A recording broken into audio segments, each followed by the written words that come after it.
Bonjour Vincent. Bonjour Fabienne, bonjour à tous. Vincent, à Davos hier, plusieurs personnalités, dont le Premier ministre Manuel Valls d'ailleurs, se sont inquiétées des risques d'un Brexit, la sortie du Royaume-Uni de l'Union européenne. David Cameron était là lui aussi à Davos. Est-ce qu'on sait mieux ce que sont ses intentions?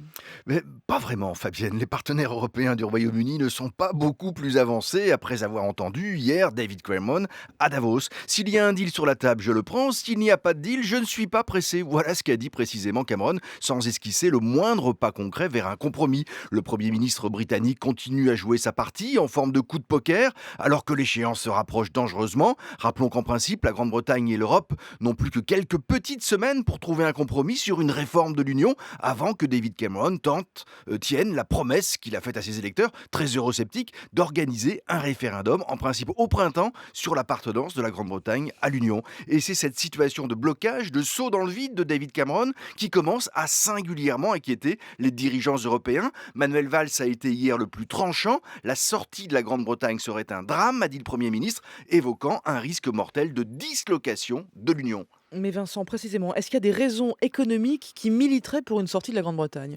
On a beau chercher, Fabienne, on n'en voit aucune. Les raisons d'un divorce sont inexistantes. L'économie de la Grande-Bretagne tourne à plein régime, son chômage est au plus bas depuis 10 ans. Elle a créé, figurez-vous, 300 000 emplois ces 3 derniers mois seulement. La Grande-Bretagne profite pleinement de sa présence dans l'Union, non seulement en ayant un accès privilégié, bien sûr, comme tous les membres aux marchés européens, mais aussi un accès aux marchés mondiaux grâce aux accords que Bruxelles a négociés. Et il faut ajouter, il y en a un incroyable paradoxe, l'Union européenne telle qu'elle est aujourd'hui a été largement façonnée par les Britanniques. Élargissement sans fin, grand marché unique, dilution des pouvoirs de Bruxelles, c'est en tout point la vision britannique qui a triomphé, d'autant que Londres, avec beaucoup d'habileté, a su placer ses fonctionnaires dans les lieux les plus influents de la Commission européenne. Donc un compromis entre la Grande-Bretagne et ses partenaires est encore possible?